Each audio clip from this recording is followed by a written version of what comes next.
হুসাইন আহমদ মাদারি রহমাতুল্লাহ আলাইহি বলেন, একটা ঘটনা, ভারতের মধ্যে একজন বান্দা, এই লোকটা একটা এলাকার সামনে দিয়া হেঁটে হেঁটে যায়।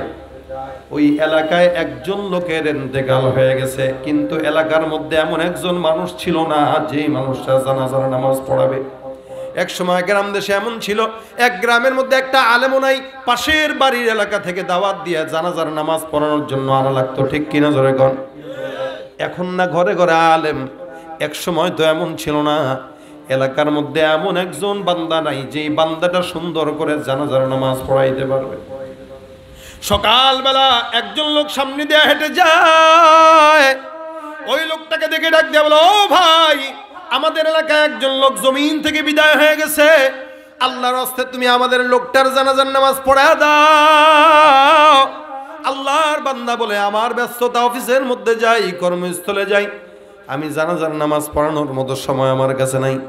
বান্দারা তার হাতে ধরে পায়ে ধরে কয়, মেহেরবানি করে আমাদের লাশটা রাত্রেবেলা মারা গেছে, সারা রাত পার হয়ে গেল, জানাজার নামাজের লোক পাইলাম না, দয়া করে আপনি আমাদের এই লোকটার জানাজার নামাজটা একটু পড়ায় দেন। এই বেচারা সুন্দর করে জানাজার নামাজটা পড়ায় দিয়ে আবার রওনা হয়ে যায়। লাশটা কাফন দাফন দিয়া কবরের মধ্যে রাইখা দৌড় দেয়। ওখানে যাওয়ার পর পকেটের মধ্যে হাত দিয়ে দেখে, পকেটের মধ্যে যেই অফিসের কার্যক্রমের কাগজপত্রগুলো আছে ওগুলো একটাও নাই। বান্দা পেরেশান, চিন্তা করে কোথায় যেন কাগজগুলো পড়লো, একটু খুঁজে তালাশ করা দরকার। হাঁটতে হাঁটতে তাকায় দেখে একটা জায়গাতেও এই জিনিসগুলো নাই। বান্দার মাথায় চলে আসলো, এই কাগজগুলো অবশ্যই যেই কবরের মধ্যে লাশ রাখলাম, আমার তো মন বলে কবরের মধ্যে এই কাগজগুলো পড়ে গেছে। এখন কবরটা কেমনে খোঁড়া যায়, কাগজগুলোও দরকারি। আল্লাহর বান্দা চিন্তা করলো, ওই এলাকার মধ্যে যাই, ওখানে যে মানুষদেরকে একটু চিন্তা করে বলবো, অনুরোধ করে বলবো, লাশটা কবরটা যেন একটু খুঁড়ে কাগজগুলো যেন বের করার সুযোগ দেয়। বেচারা যেহেতু জানাজার নামাজ পড়াইলো, লাশটাও দাফন দিল, মানুষের কৃতজ্ঞতা বোধ বলতে কোনো কথা তো থাকে। বান্দা যখন তাদেরকে রিকোয়েস্ট করলো, আল্লাহর বান্দারা রাজি হয়ে গেল, বলে যান যান, অনুমতি দিলাম, কবরটা করে কবরের ভিতর থেকে লাশ কাগজগুলো নিয়ে আসেন। আল্লাহর বান্দা কবরটা খুঁড়ে আরম্ভ করলো এলাকার মানুষের সহযোগিতায়। খুঁড়তে খুঁড়তে একটু ফাঁক যখন কবর দেওয়া হয়, ওই বান্দাটা তাকায় দেখে, ঘ্রাণ শুকে দেখে, যেই কবরটা সকালবেলা দেওয়া হয়, আল্লাহর কুদরতে ওই কবরের ভিতর থেকে জান্নাতের মেশকাম্বরের ঘ্রাণ ছড়ায়। বান্দাটা পেরেশান, আহারে আমি এমন আল্লাহওয়ালার কবর খুঁড়লাম, যেই কবরের ভিতরে আল্লাহ পাক রব্বুল আলামিন এমন ঘ্রাণ দিল, না জানি কত বড় বুজুর্গ।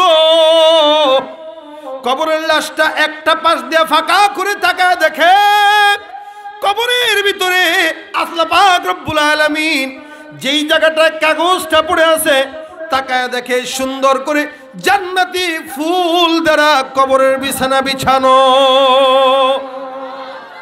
বেচারা চিন্তা করে, যেই কবরের মধ্যে জান্নাতের ফুল দ্বারা কবরের বিছানা বিছানো হয়, এই কবরের মধ্যে যে শোয়া, ওই মানুষটা সাধারণ নয়। আল্লাহর পাক রব্বুল আলামিন অবশ্যই এই বান্দাকে জমিনের মধ্যে বহুত বড় আল্লাহওয়ালা ব্যক্তি হিসেবে কবুল করার কারণেই তার কবরের মধ্য থেকে ঘ্রাণ ছড়ায়। কবরের ঘ্রাণ ছড়ানো এটা অবাস্তব কোনো কিছু নয়। জমিনের মধ্যে অসংখ্য আল্লাহওয়ালা বুজুর্গরা আছে, যাদের কবরের সামনে দাঁড়াইলে ঘ্রাণ অনুভব করা যায়। আমি এমন কিছু বুজুর্গদের কবরের সামনে দ্বারা আমি নিজেও অনুভব করছি। এ মুসলমান অসংখ্য বান্দারা আছে সমাজের মধ্যে, যাদের কবর থেকে জান্নাতের খুশবু ছড়ায়, কারণ তারা কবরে যাইতে দেরি হয়, আসমানের মালিক কবরের মধ্যে জান্নাতের সঙ্গে তাল্লুক রাখা দেয়। এ ভাইরা আমার, এই বান্দাটা এবার কবরটা, ওখান থেকে কাগজটা উঠাই দেয়, কবরটার মাটি আবার ঠিক করে দেয়। এলাকার মধ্যে মানুষকে ডাক দেয়া বলে, এই বান্দাটার জমিনে কেউ আছে নাকি? সবাই ডাক দেয়া বলে, তার বাসা অমুক জায়গায়, যাও যাও, ওখানে তার বান্দাকে পাবা, তার সন্তানকে পাবা। লোকটা তার বাসার মধ্যে যায়, তাকায় দেখে তার মেয়েটা ঘরের মধ্যে। ডাক দিল, মেয়েটা ভিতর থেকে ডাক দেয়া বলেন, কে? বান্দা ডাক দেয়া বলে, আমি তোমার বাবার জানাজার লাশ নেওয়ার দাফন দিয়েছি, জানাজা পড়িয়েছি, আমি তোমার কাছে একটা জিনিস জানার জন্য আসলাম। এ মুসলমান নবীর উম্মত, বান্দা ডাক দেয়া কয়, আমি তোমার বাবার লাশটা সকালবেলা দাফন দিলাম, বিকেলবেলা একটা কাজের জন্য কবরটা খুঁড়লাম, কিন্তু আমি কবর থেকে জান্নাতের ঘ্রাণ পাইলাম। তোমার বাবার কবরের মধ্যে তাকায় দেখলাম জান্নাতের ফুল দিয়া তোমার বাবার কবরটার বিছানা বিছানো। আমি তোমার কাছে জানতে চাই, বলো তোমার বাবা এমন কোন আমল করতো যে আমলের কারণে আল্লাহ পাক রব্বুল আলামিন এত মর্যাদা দান করেছেন? মেয়েটা ডাক দিয়া বলে, ও হুজুর, আমার বাবার এমন কোনো ইবাদত ছিল না। আমার বাবা একজন সাধারণ কৃষক, তেলাওয়াত করতে জানতো না, কোনো মতে নামাজটা আদায় করত, কিন্তু ওই ঘরের তাকের মধ্যে একটা কিতাব আছে যার নাম আল কোরআন। প্রত্যেকদিন সকালবেলা ফজরের পরে একবার কোরআনটা হাতের মধ্যে নিয়ে বলতো, আমার আল্লাহর কোরআন সত্য। আবার রাত্রিবেলা কোরআনটা হাতের মধ্যে নিয়ে বলতো, এটা আমার আল্লাহ যা যা বলেছেন সব সত্য। এ আল্লাহর কাছে বলতো, আল্লাহ কোরআন আমি পড়তে জানি না, কিন্তু কোরআনটা সত্য, এটা আমি মানি। এই কোরআনের যা যা লাইন আছে কোরআনের ভিতরে হাত বুলাইতো আর বলতো, মালিক তুমি সত্য বলেছো, মালিক সত্য বলেছো। বারবার কোরআনটাকে চুমা খাইতো। কখনো কখনো বুকের মধ্যে কোরআনটাকে জড়ায় ধরে রাখতো, কখনো কখনো গভীর রাতে কোরআনটাকে মাথায় নিয়ে দাঁড়ায় থাকতো। আমার বাবার এতটুকু আমল ছাড়া আমি আর কোনো বাড়তি আমল দেখি নাই। আল্লাহর বান্দা এবার ডাক দেয়া বলে, হ্যাঁ হ্যাঁ, আমার বোঝা হয়ে গেল, তোমার বাবার আর অন্য কোনো আমল দরকার নাই। কোরআনের সঙ্গে মহাব্বত থাকার কারণে মরতে দেরি, মালিক জান্নাত দিতে দেরি হয় না। এ মুসলমান নবীর উম্মত, আল্লাহ পাক রব্বুল আলামিন এই কারণে কোরআনটাকে এত সম্মানিত করেছেন। যদি কারোর সঙ্গে এটা তাল্লুক থাকে, আল্লাহ পাক রব্বুল আলামিন তাকে জান্নাত দিয়ে দেয় তাল্লুকের কারণে। আগের কালে আমরা বান্দাদেরকে দেখতাম, সকালবেলা আপনার আমার বাবাকে দেখতাম। মুসলমান মনে রাখবেন, আমরা আগে দেখতাম কি, সকালবেলা রাত্রিবেলা আপনার আমার বাবা মা প্রত্যেকটা দিন তেলাওয়াত করে। এই জন্য আগে গ্রামগঞ্জে পাওয়া যাইত আমাদের মা খালারা সকালবেলা তেলাওয়াত না করে ঘরের কোনো কাজে তারা হাত দিত না, ঠিক কিনা জোরে কোন? আমি আমার বাবাকেও দেখেছি, সবসময় এখনো পর্যন্ত দেখি। বয়স 70-এর উপরে হয়ে গেছে, ছোটবেলার থেকে আমি আমার বাবাকে দেখছি সকালবেলা যতক্ষণ থেকে বুঝ হয় আমার বাবার কোরআন তেলাওয়াতের আওয়াজে আমাদের ঘুম ভাঙতো। আগের কালের গ্রামগঞ্জের দাদিদেরকে দেখতাম সকালবেলা তেলাওয়াত করে তারপরে কাজে যাইতো, উঠান ঝাড়ু দিত। বিকেলবেলা সূরা ওয়াকিয়া পাঠ না করে পর্যন্ত ঘরের কোনো কাজে হাত দিত না, অর্থাৎ সকালবেলা সন্ধ্যাবেলা কোরআন তেলাওয়াত করত। আমি এখনো পর্যন্ত আমার বাবাকে শুনি সকালবেলা আমার বাবার কোরআন তেলাওয়াতের আওয়াজ আমাদের কানে আসে। কিন্তু আফসোসের বিষয়, বর্তমান সময়ের সন্তানদের কোরআন তেলাওয়াতের আওয়াজে ঘুম ভাঙবে তো দূরের কথা, আমাদের বর্তমান প্রজন্মের ঘুম ভাঙে মা বাবার ফেসবুক আর ইউটিউবের আওয়াজে, ঠিক কিনা?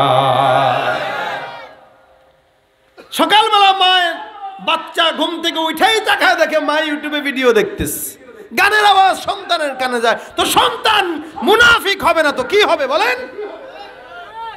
যেই সন্তানের সকালবেলা কানের মধ্যে কোরআনের আওয়াজ যায়, এই কারণে মা বাবাদেরকে বলি খুব মনে রাখবেন, সন্তান যখন ঘুমায় সন্তানের কানের সামনে যায় তেলাওয়াত করবেন, জিকির করবেন, লা ইলাহা ইল্লাল্লাহ।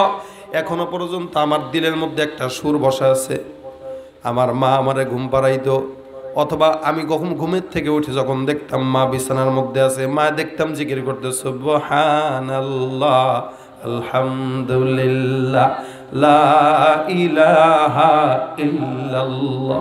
আরে কি মজা এই সুরের ভিতরে, কি বলেন? গ্রামগঞ্জের মহিলারা এই সুর দেয় না? দেয় না?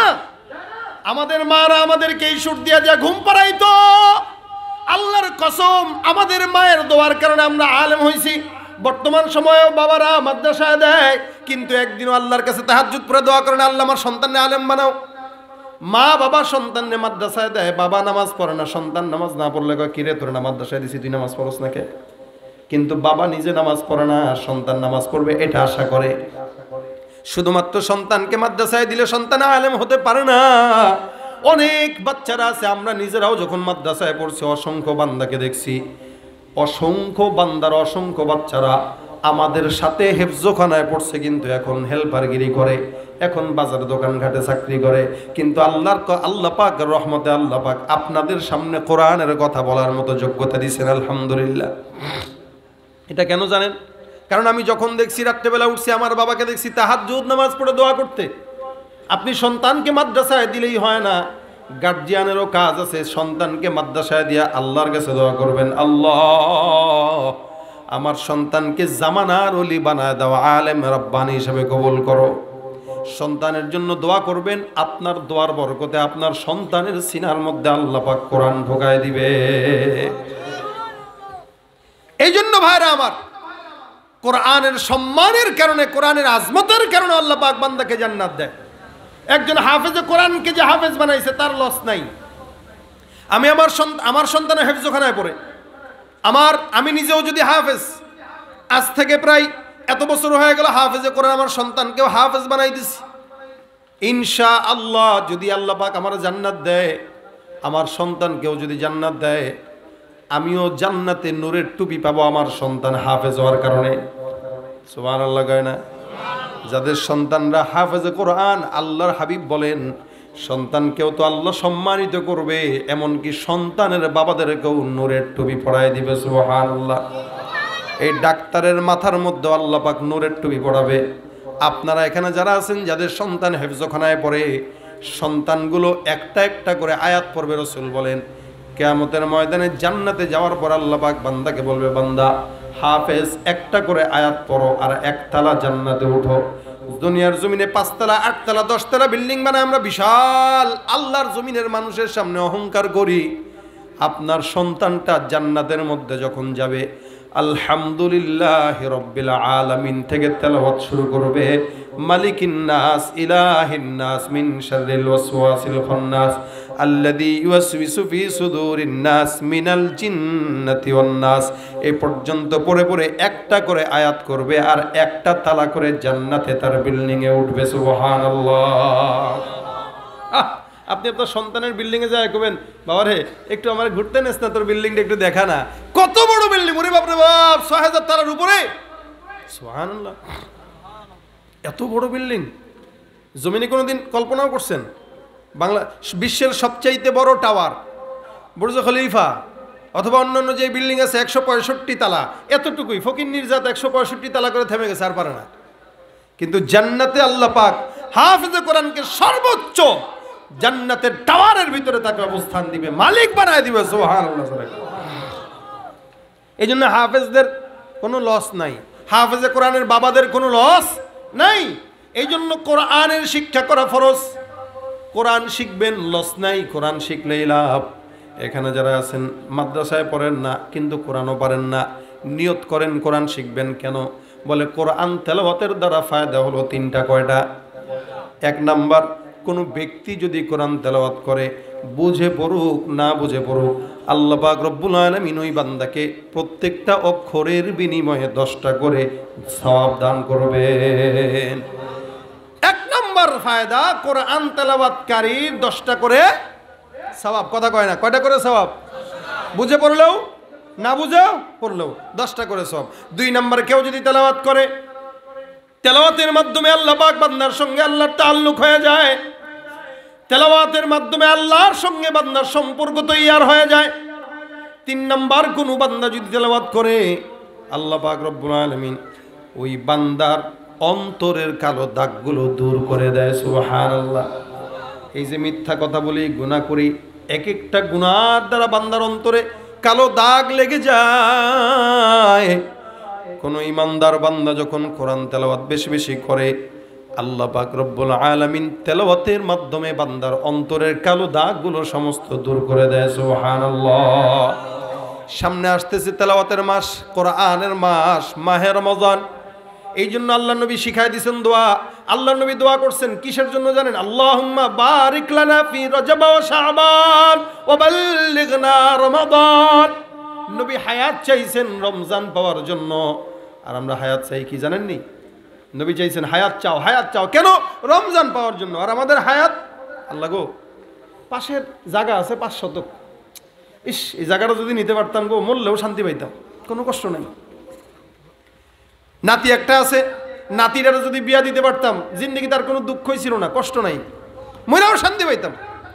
নাতিন জামাইটা যদি দেখতে পারতাম মনেও শান্তি, পোলার বউটারও যদি দেখতে পারতাম মনেও শান্তি। তার শান্তি হইল পোলার বউরা দেখা, কথা বুঝেন নাই? তার শান্তি কি? পোলার বউ দেখা। তার শান্তি 5 তলা বিল্ডিং করা, তার শান্তি 5 কাটা জায়গা কিনা, এটাই তার শান্তি। মনে হয় আল্লাহ পাক রব্বুল আলামিন তারে কবরে প্রশ্ন করবে, বান্দা জমিনে কি 5 তলা বাড়ি করছো নাকি 10 তলা বিল্ডিং করছো নাকি? না না, আল্লাহ পাক রব্বুল আলামিনের হাবিব এই কারণে বলেন আল্লাহর কাছে হায়াত চাও কেন? আল্লাহুম্মা বারিক লানা ফি রজব ওয়া শাবান ওয়া বাল্লিগনা রমাদান। কেন? রমজান মাসটা যেন আসে আর বেশি বেশি যেন তেলাওয়াত করে রোজার মাসে, কোরআনের মাসে কোরআনের সম্মান রাখতে পারি। এই জন্য কোরআনের মাস আসতেছে, তালিমুল কোরআন এটা করবেন আপনারা, কোরআনের শিক্ষা অর্জন করবেন। যারা পোলাপান আছে স্কুলে পড়ে, কলেজে পড়ে, ভার্সিটিতে পড়ে, চাকরি করে, ব্যবসা বাণিজ্য করেন, আপনারা নিয়ত করেন। কোরআন তো শিখেন নাই, কোরআন তো পারানো না, পড়তে গেলে সূরা ফাতিহা পড়তে গেলে আমাদের দেশে অসংখ্য নেতা আছে যারা এমনি খুব নেতামি দেখায়, কিন্তু স্টেজে যদি কোন বক্তব্য দেন আসসালামু আলাইকুম রাহমাতুল্লাহি ওয়া বারাকাতুহু আউযুবিল্লাহি মিনাশ শাইতানির রাজিম বিসমিল্লাহির রহমানির রহিম, শেষ। মানে আউযুবিল্লাহটাও শুদ্ধ করে পারেন, আফসোস। নেতার কথা তো বাদ দিলাম, অসংখ্য মানুষ আপনারা সামনে আছেন, যদি বলি ভাই দাঁড়ান সূরা ফাতিহাটা পড়েন, শুদ্ধ করে পড়তে পারে না। অথচ নামাজে অশুদ্ধ পড়া এটা নামাজ ভাঙার সর্বপ্রথম কারণ। নামাজে কি পড়া? অশুদ্ধ পড়া। মনে করেন আপনি পড়তেছেন কুল হুয়াল্লাহু আহাদ, মানে আপনি বলুন তিনি আল্লাহ যিনি একক। এখন কেউ যদি পড়ে কুল হুয়াল্লাহু আহাদ, কুল মানে খাও, অর্থ হবে তুমি খাও, যে আল্লাহ একক তারে খাও। তা বলেন এই যে অর্থ যদি হয়, নামাজ কি আছে না গেছে? এই জন্য কোরআন তেলাওয়াত শুদ্ধ করা কি ফরজ? কি বলেন? ফরজ। এখানে যারা আছেন বসে আছেন এমনি, কাজ নাই কাম নাই, প্রত্যেক দিন নিয়ত করবেন। আধা ঘন্টা হইলেও কোনো মাদ্রাসায় যদি আসেন, আপনারা কি শিখাবে না? ওলামা একরাম, একমাত্র ওলামা একরাম যারা খেদমত করে বিনা স্বার্থে, নিঃস্বার্থে। এই জন্য আল্লাহ পাক বলেন ইন্নামা ইয়াখশাল্লাহ মিন ইবাদিহিল উলামা। আল্লাহকে যারা ভয় করে এরা অধিকাংশই আলেমরাই ভয় করে। পাবলিক যত বড় আবেদ হোক, ও আবেদ হইলেও ওরে শয়তান সহজে ধোঁকা দিয়ে দেয়, দুনিয়ার মহব্বত ওরে বেঈমান বানায় দেয়, কিন্তু আলেমকে বেঈমান বানায় না। এই জন্য রাসূল বলেন ফাদলুল আলিমি আলাল আবিদি কাফদলি আলা আদনাকুম।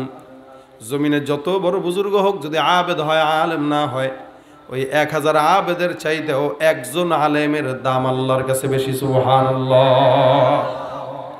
আলেম যদি না হইতে পারি তাহলে দিনের ইলম যতটুকু দরকার অতটুকু শিখেন, এরপরে ডাক্তার হন, ইঞ্জিনিয়ার হন, ড্রাইভার হন, ব্যবসায়ী হন, যাই কিছু হন না কেন, কোনো সমস্যা নেই।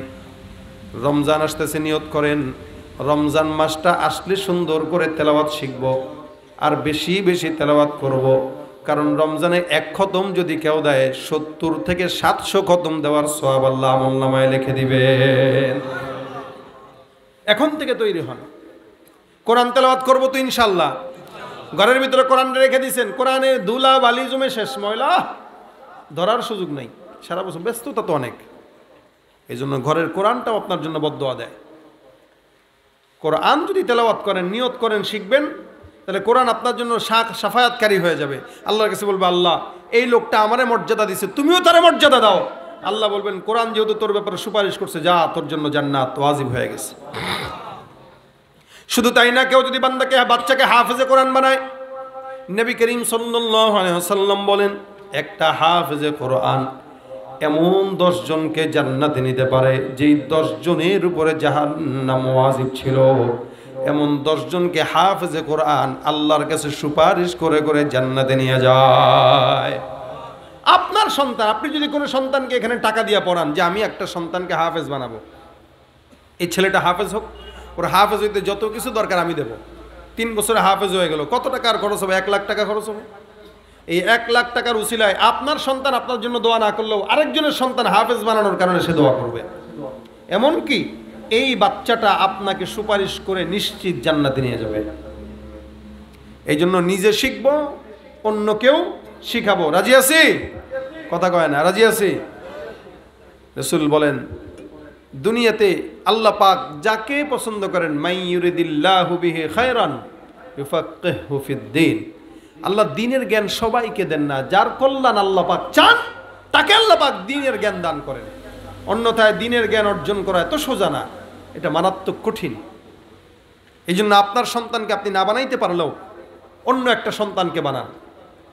এলাকার কোনো মানুষকে আপনি, কোনো একটা তালেবুল ইলমকে আপনি সহযোগিতা, একটা বাচ্চাকে দেখছেন, একটু 10টা টাকা তাকে দেন, আল্লাহর আরশ খুশি হয়ে যাবে। মনে রাখবেন, আপনি ফজরের সময় নাক টেনে ঘুমাইতে পারেন, কিন্তু একটা হাফিজি মাদ্রাসার ছাত্র শীতের ভিতরে কনকনে পানি দিয়া এই শীতের ভিতরে রাত 4টার দিকে উঠে আপনার হেদায়েতের দোয়া করে। আপনার হুঁশও নাই, আপনি নাক টেনে ঘুমান, কিন্তু আপনার সন্তান তাহাজ্জুদ পড়ে। এটা হলো কোরআনের সম্মান। এই জন্য নিয়ত করেন, আমি নিজেও কোরআন শিখতে না পারলেও বুড়া বয়সে এখন শিখব, অথবা আমার সন্তানকে শিখাবো। কোরআন যদি তেলাওয়াত করেন, ফায়দা 3টা। সওয়াব হবে প্রত্যেক অক্ষরে, আল্লাহর সঙ্গে তাআল্লুক হবে, আর আল্লাহ পাক রব্বুল আলামিন অন্তরের কালো দাগ দূর করে দিবে।